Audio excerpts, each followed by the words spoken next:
Hello everyone. Welcome to our YouTube channel KDU TESOL.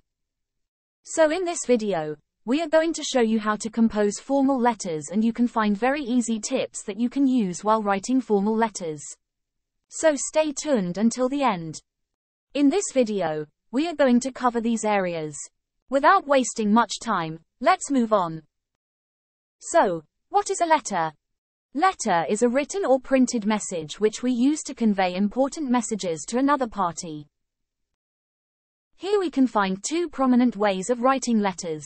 One of them is formal letters and the other one is informal letters. So as we mentioned earlier, in this video we are focusing on the formal letters. A formal letter is a type of written communication that follows specific rules and conventions to convey information, to make requests, express opinions, or conduct business in a professional and respectful manner. It is typically used when you need to communicate with someone in an official, structured, or serious context. Now, let's look at the features of formal letters. When we write a formal letter, we need to consider these things for perfect writing. Let's look at some features in a formal letter. When we write formal letters, it is important to keep in mind to write full complete sentences. If we write half-completed sentences, the receiver will not be able to understand it. Then, the language we use to write should be simple and polite with the use of correct grammar and vocabulary. We should not use contractions such as id and im. Then, idioms, abbreviations, exclamations and imperatives should not be used in formal letter writing as well. Now let's move on to the format or the structure of a formal letter. First, you need to mention clearly about sender's details, the date, and the receiver's details. These are the important and initial steps of letter writing. Next, you need to provide the salutation to address the receiver more politely. Then you need to address the subject matter that we are focusing on with clear, unambiguous, and short sentences. Remember to underline it. After that you can start the body with the main paragraph by addressing the main idea that you want to mention clearly and politely with long structured sentences. Then if you want to give more details about it, can use point forms or use short paragraphs, and at the end of the body you can brief out the main points as a conclusion. Lastly, you can use a complementary close using appropriate phrase such as sincerely and faithfully. Then, finish writing the letter by including the name of the sender, designation and a valid signature. Here's an example for your further reference. Go through it and take a clear image on the formal letter structure. Let's look at the example. Here is the given question. Imagine that you are the secretary of the English Association in your school.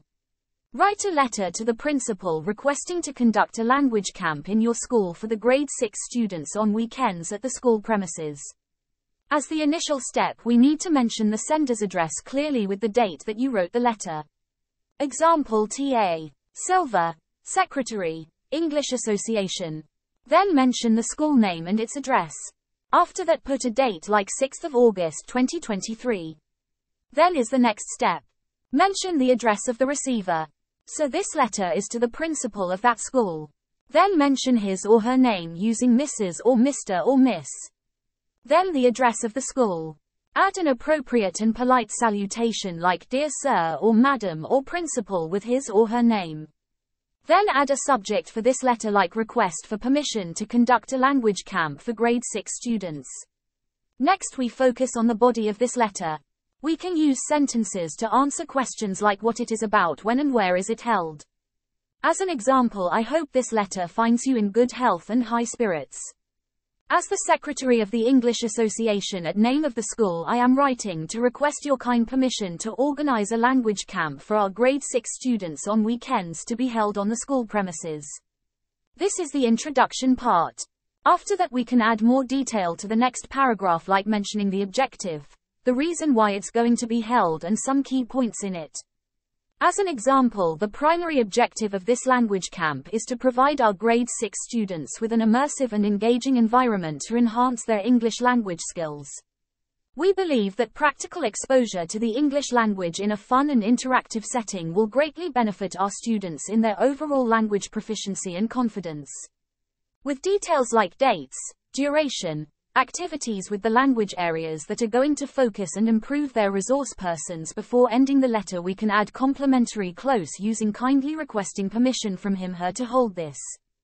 Example like we kindly request your permission and support to proceed with this initiative. Your consent would be a vital step in making this language camp reality. We are more than willing to provide any additional information or clarification you may require regarding the camp's organization and execution. We are hopeful that you will consider our proposal favorably, and we look forward to your response at your earliest convenience. Thank you for your time and consideration. Later you can add a phrase like yours faithfully or yours sincerely. But to terminate it very politely, we can use yours sincerely, then using yours faithfully, depending on the way you address in the salutation. And then the signature name and the designation. So, now we have come to the end of our lesson. Hope you all have a perfect idea about how to write a formal letter and things that need to be considered when writing a formal letter. See you all in the next video. Thank you for watching. Remember to like, share, and don't forget to leave a comment. Have a great day.